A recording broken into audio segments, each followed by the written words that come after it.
makikita mo talagang wala silang respeto sa mga taga Davao at wala silang respeto sa dating Pangulo. Has already fallen on this evil administration, this evil regime, because we have been witness how evil they are. We are peace-loving people, we are God-fearing people, we are living in peace, we don't have any intention but to help. Nagpadala kayo ng ang Pasig Court, nagpadala ng warrant of arrest. Wala namang kasama dyan na search warrant. Maghahalughog ka ng iba't ibang lugar na pag-aari ng Kingdom of Jesus Christ at Kaya napakahalagang tingnan natin at hintayin natin. Ano ba talaga? Walang total silent. Hindi ko alam kung na-shock sila sa ginawa ng tauhan nila. Oh, that was designed. Na makikita mo talagang binababoy ang Davao City. Yes. Wala na akong noong una medyo ayokong sabihin 'yon pero dahil sa sunod na aksyon na ginagawa sa Davao City, makikita mo talagang wala silang respeto sa mga taga Davao at wala silang respeto sa dating Pangulo. Ayun. Abuse of levers of power at walang kahihiyang paggamit ng abuso, lantaran, labagin ang batas basta masunod ang gusto ng mga nagari-arian sa kapangyarihan. Sister Eleanor, ma'am, I would like to be very straightforward to ask you about this question. Before po itong illegal na paglusob ng 2 batalyon ng SAF sa mga properties and areas ng Kingdom of Jesus Christ, si Senator Ontiveros po at ang kanyang mga grupo sa media handlers, Professor Maluwid, you can react later also, ay tinatawag nila si Pastor Kibuloy na Kibuloy Duterte Criminal Group in Davao. Paulit-ulit niyang sinasabi yan in her media interview after her monologue investigation daw sa Senado na pre-judge na niya ang lahat na dapat gawin against kay Pastor at sa Kingdom of Jesus Christ. Similarly, yan din po ang linya ng grupo ng CIA, Central Intelligence Agency of America, sa Rappler Group na pinupunduhan nila, Kibuloy Duterte Criminal Group. May mga firearms, may private army. Ganon din po ang linya ng Communist Party of the Philippines, NPA, NDF, urban operatives at mga operatiba sa Kongreso, itong 3 party list nila. Ma'am, would you like to answer this once and for all as representative of Kingdom of Jesus Christ sa ganitong napakabalasubas at mga walang katuturan subalit ginagamit na tungtungan para sa illegal na aksyon ng PNP against the Kingdom of Jesus Christ? Go ahead po, Sister Eleanor. Yeah, marami kasing angle ito ng Brother Eric. What we really want is that political na angle din. Kasi ito pa yung mga kalaban natin sa ipunan, yung CPP, NDF. Yung religious persecution. Tapos yung SMNI dahil we are broadcasting the truth. So, napakarami nilang ayaw nilang katotohanan. So, ayaw nila yung totoo. So, it's to yun. Yun, kagaya kay Ontiveros, lahat naman ng accusations. Yun, siya na nga ng pre-judge. Wala pa naman, hindi naman katotohanan. So, lahat ito, I think somebody is behind this. And, of course, may bounty si Pastor. You cannot take that away. Dinagdagan pa nila. So, mga political interest. Ganun nga. And they think that KJC, especially Pastor, is a threat. Yun po yung namin, nakikita namin. They try to silence Pastor kasi very close din siya kay Mayor Duterte. Then he has this, which is telling the truth. And yun, ganun yung nangyayari sa atin. Claro. Yes, ma'am. This will be our final question. Ma'am Malu, hold your line because we will be all through the discussion. I-analyze pa natin. Kasi may schedule pa yata si Ma'am Eleanor. Ma'am Eleanor, last question po ito. Bilang kilala po ninyo ang kung gaano katatag ang pamunuan ng Kingdom of Jesus Christ, as molded by Pastor when he was physically with the leadership pa. Ngayon na ikaw po ay ini-interview namin sa Pilipinas nating mahal. What is your message to the Kingdom of Jesus Christ, members and leaders all over the world na nakikinig ngayon dito po sa undeserved evil persecution na ginagawa po no less than by the powers of the state and the government led by Marcos Jr. Hindi na po ako magpatumpik-tumpik. What message would you like to relay to all members of Kingdom Nation, of Kingdom of Jesus Christ? Go ahead po, Ma'am Eleanor.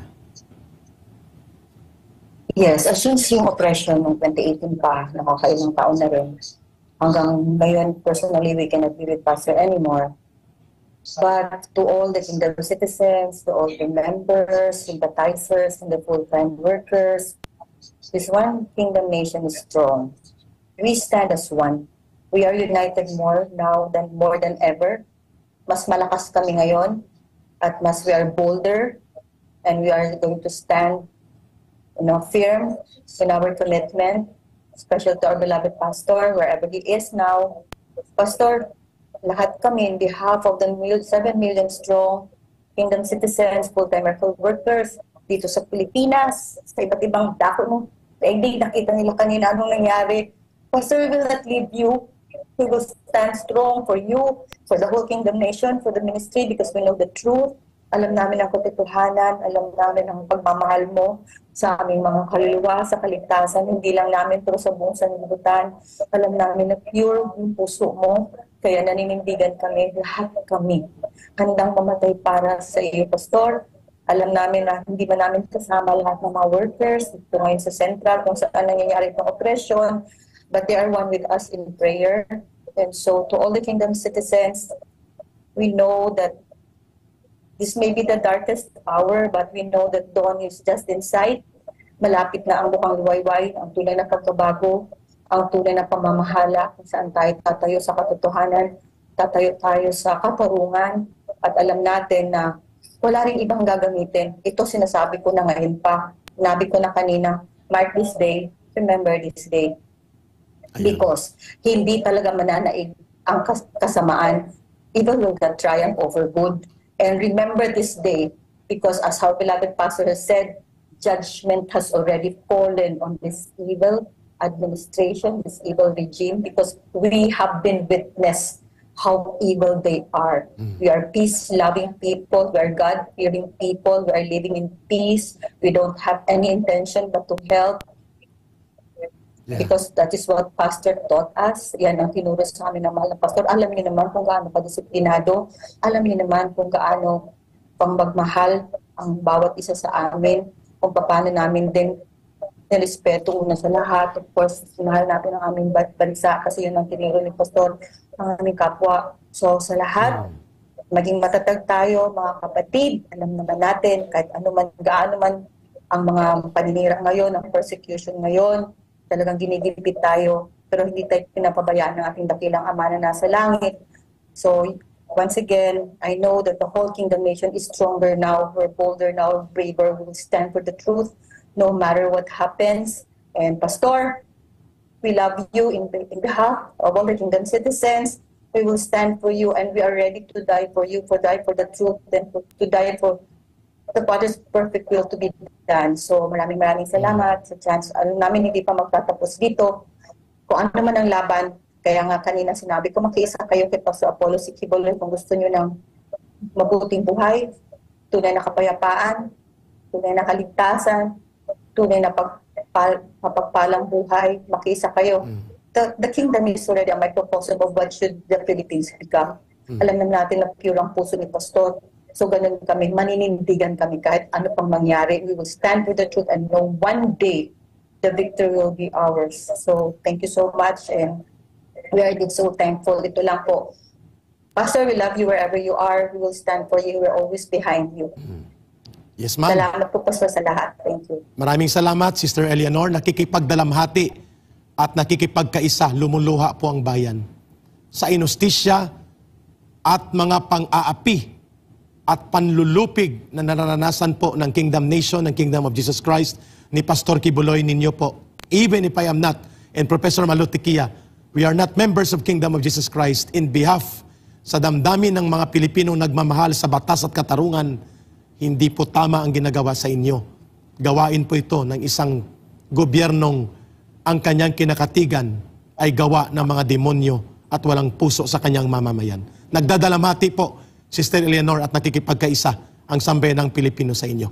Darating pong bukang liwayway sa ating lahat. Mabuhay po kayo for standing strong with Pastor and the entire members and leaders of Kingdom of Jesus Christ. Mag-ingat po kayo at sana po'y i-bless kayo ng Amang makapangyarihan to continue po serving humanity and our people for the greater good and greater goodness of God. Maraming salamat. Thank you, Sister Eleanor. Mama Lu, your reaction po doon sa tinatawag na mukhang pinangahawakan ito ng PNP that there is a Duterte Kibuloy criminal group. Mama Lu, please, your analysis. Well, Kay Rick, sa tingin ko naman yan lahat ay politika. Si Senator Hontiveros, naghahanda yan sa 2028. Yung mga pulahan, nalagasan sila ng midterm ng 2019 at yung 2022, kumonti sila dahil sa programa rin ng LCAC. So makikita mo lahat na natamaan, natapakan ng Duterte administration nagsama-sama. Tama. Tama.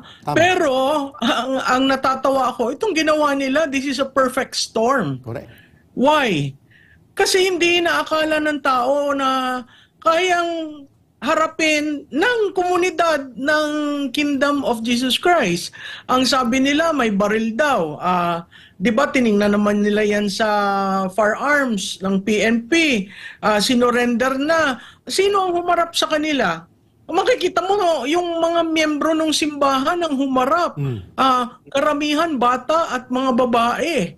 Pangalawa, ang sabi nila, nagtatago daw, may tinatago. Di ba? Mali na nga yung dalan yung warrant of arrest. Abay, namasyal ka at tiningnan mo. Tapos nanira ka pa ng property. Tama ba yun? Ito ba ang nararapat sa ating katarungan? Siguro, tinatawagan ko rin ang Supreme Court. Yes. You guys should watch this. Because this is a total desecration of justice. Yes. And the judicial system is not working correctly.